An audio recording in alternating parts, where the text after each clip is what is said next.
जय हिंद। तो आज की क्लास में भारत के संविधानों के स्रोत के बारे में जानेंगे। हमने इसके पहले वाले क्लास में संविधानों के बारे में बड़ी विस्तार से बता चुके हैं, तो आप अगर वीडियो नहीं देखे तो जाकर उस वीडियो को देख लीजिए। तो चलिए जानते हैं कि भारतीय स्रोत क्या है संविधान का। तो देखिए, जैसे हम लोग एक पेड़ को रोपते हैं तो पेड़ खड़े होते हैं और लगते हैं तो बड़े होते हैं। तो उस पेड़ की जो जड़ होती है वो मिट्टी से क्या होता है, जुड़ा होता है। अगर जिस पेड़ पर मिट्टी की जुड़ाव ज्यादा नहीं होता है वो देखिएगा पेड़ गिर जाता है। सेम उसी प्रकार भारत देश के जो संविधान है ना, तो उस स्रोत से लिया गया है, यानी किसी किसी देशों से जो है संविधानों को भागों को लिया गया है। तो कौन कौन से है, चलिए जानते हैं कि आखिर ये देश का कितना है और विदेश का कितना है। तो चलिए शुरुआत करते हैं इस वीडियो को। देखिए, भारत देश के संविधान को स्रोत के बारे में सबसे पहले जानेंगे। देखिए, अपने देश के जो संविधान है ना, वो दुनिया के संविधानों को बारीकी से परखने के बाद में बाबा साहेब भीमराव अंबेडकर ने भारतीय संविधान के एक मसौदा तैयार किया। भारतीय संविधान के अनेकों देशी और विदेशी स्रोत हैं, यानी अपने भारत देश को जो संविधान लिखा जा रहा था, तो हमारे भारत देश के भीमराव अंबेडकर साहब ने बहुत सारे देशों के संविधानों को बारीकी से पढ़ा और बारीकी के पढ़ने के बाद में जो है कि अध्ययन करने के बाद में जो है कि अपने भारत देश के संविधानों में इसे जोड़ने का काम किया। देखिए, हमारे बाबा साहेब भीमराव अंबेडकर जो है कि कितना मेहनत किए होंगे कि अपने देश के दूसरे देशों के संविधानों को पढ़ने के बाद में उसमें से जो जो अच्छा चीज लगा, जो अपने देश के हित में, उस चीजों को क्या किया, उसमें से लेने का काम किए हुए हैं। ठीक है, देशी स्रोत क्या है, तो दो प्रकार के हैं, एक देशी स्रोत, दो में विदेशी स्रोत। देशी स्रोत में देखिए, भारतीय संविधान पर सबसे अधिक प्रभाव भारतीय संविधान अधिनियम 1935 का है। यानी अपने भारत देश के संविधान अधिनियम 1935 में जो नियम कानून बनाए गए थे, उसमें जो संविधानों की जो अनुच्छेदों की संख्या थी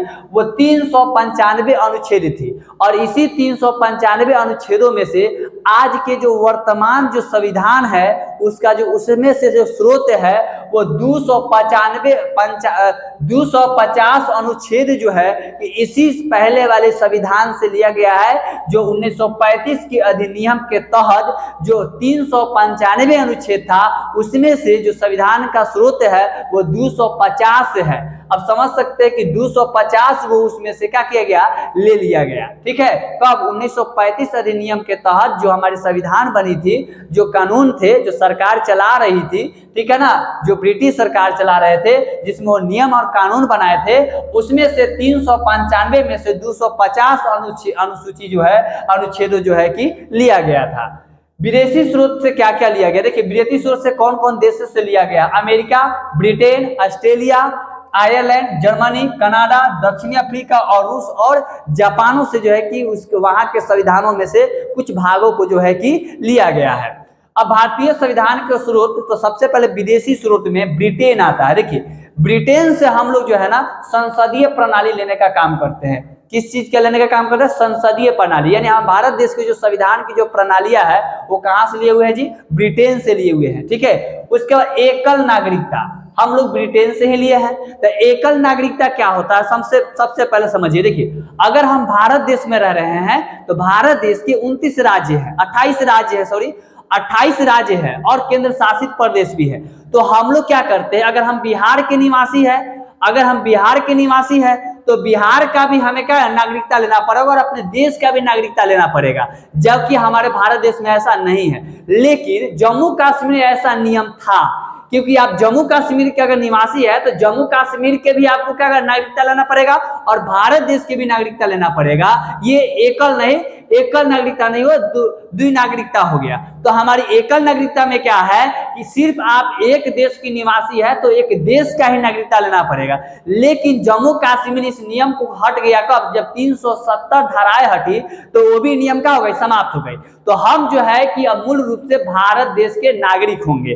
ठीक है, तो हम एक ही देश के नागरिकता लेंगे, लेकिन इसी को हम एकल नागरिकता कहते हैं। इसी को क्या कहेंगे जी, एकल नागरिकता कहते हैं। लेकिन दोहरी क्या होता है, अगर हम बिहार के अगर निवासी है तो बिहार के भी लेना पड़ेगा और भारत देश में है तो भारत देश के भी लेना पड़ेगा। लेकिन यहाँ पे तो हम लोग एकल नागरिकता है, क्योंकि हम लोग एक देश में रहते हैं और देश की नागरिकता मिलती है, ना कि किसी राज्य और देश दोनों का तो नहीं मिलता है, हम लोग को एक ही मिलता है। ठीक है, तो इसीलिए एकल नागरिकता जो हम लिए थे वो ब्रिटेन से लिए थे।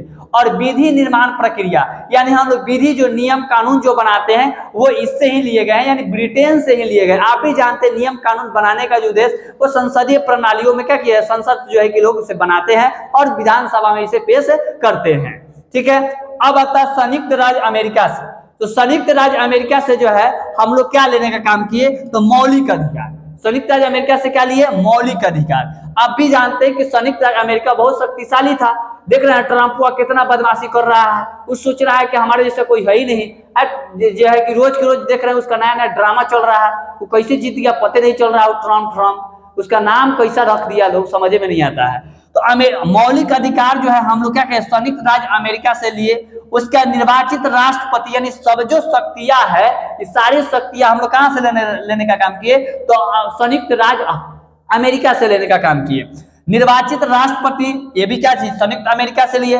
उपराष्ट्रपति ये भी आपको संयुक्त राज्य अमेरिका से लिए। न्यायालय की व्यवस्था यानी न्यायालय की जो व्यवस्था है वो भी हम लोग क्या चीज से लिए, तो संयुक्त राष्ट्र अमेरिका से लेने का काम किए। आयरलैंड जो है कि आयरलैंड से हम लोग क्या क्या लिए, देखिए आयरलैंड से हम लोग राज्य के नीति निर्देशक तत्वों को लेने का काम किए।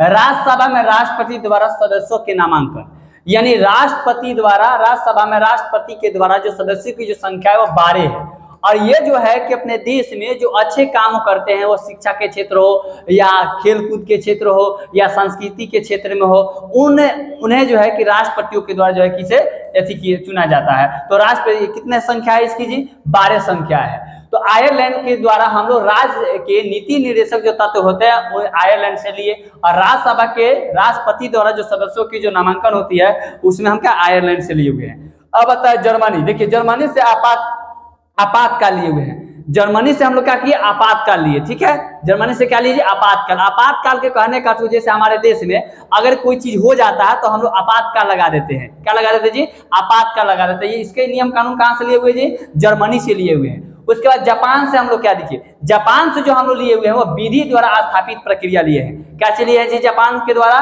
तो विधि द्वारा स्थापित प्रक्रिया को लेने का काम किए हुए हैं। दक्षिण अफ्रीका के से जो है संविधान संशोधन, यानी हमारे भारत देश की जो संविधान लिखा गया है, संविधान के अनुच्छेद हैं उसमें जो संशोधन करने की जो विधि है वो कहां से लिए हुए, तो दक्षिण अफ्रीका से जो है संशोधन करने का। अगर मान संविधानों में जो है कुछ अनुच्छेद करने की विधि अगर नहीं लिखी गई रहती तो समय के अनुसार अगर उसमें चेंज करना रहता तो हम चेंज नहीं कर पाते। इसीलिए जो है कि हम लोग उसमें संविधान में संशोधन करने का भी नियम को लाए। तो जो संशोधन करने का जो नियम को लाए वो कहां से लिए, संविधान संशोधन करने का, तो दक्षिण अफ्रीका से जो है कि हम लोग इसको लिए हुए हैं।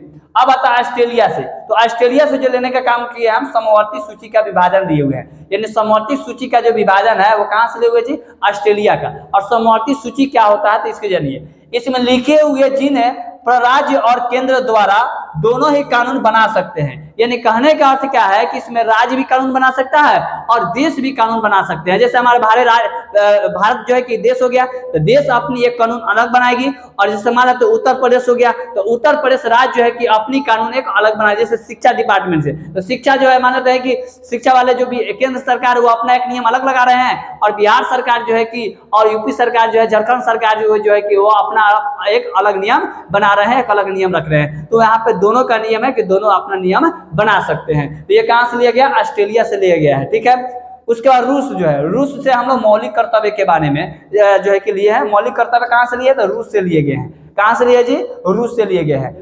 मौलिक कर्तव्य जो है कि मौलिक कर्तव्य के बारे में भी हम लोग इसको विस्तार से जो है कि आगे वाले वीडियो में जानेंगे। ठीक है, अब आते हैं स्वर्ग सिंह समिति की सिफारिश पर वर्ष 1976 ईस्वी में 42वें संशोधन अधिनियम संविधान संशोधन के द्वारा मौलिक कर्तव्यों को संविधान में शामिल किया गया। यानी मौलिक कर्तव्यों को जो है कि लास्ट में संविधानों में जो है कि शामिल किया गया था।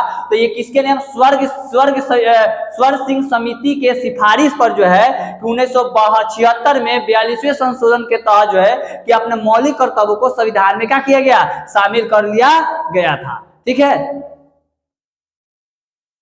उसके बाद देखिए संविधान का पालन करें, यानी संविधान स्रोतों के माध्यम से हम लोग संविधान स्रोतों को पालन करें, और उसके आदर्श और संस्था और राष्ट्र ध्वज और राष्ट्रीय गान को जो है कि हम लोग क्या करते हैं, आदर करते हैं। ठीक है, सार्वजनिक संपत्ति को सुरक्षित रखें और और हिस्सा से दूरी रहे, यानी हिंसा से दूरी रहे।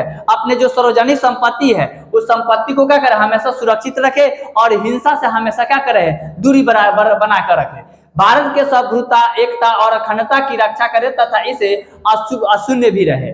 यानी यहाँ पर जो है कि हम लोग जो है कि भारत के सभ्यता और संस्कृतियों को हम बरकरार रखें, भारत देश को किसी भी चीज से ठेस ना पहुंचाए, और हम भारत देश के जो राष्ट्रगान है, राष्ट्रीय ध्वज है, इन सब चीजों को जो है कि हम लोग क्या करें, हमेशा जो है कि आदर करें। ठीक है, हमेशा काम क्या करेंगे जी, आदर करने का काम करेंगे। तो आज हम लोग जाने कि भारत के स्रोतों के बारे, भारत के संविधानों के स्रोतों के बारे में, कि भारत देश के जो कुछ जो भाग है विदेशी, वो जो कुछ जो भाग विदेशी है वो कहां से क्या क्या चीज लिए है, इसके बारे में जाने हैं। तो फिर मिलेंगे अगले वीडियो में, तब तक के लिए इतना ही। जय हिंद, जय भारत।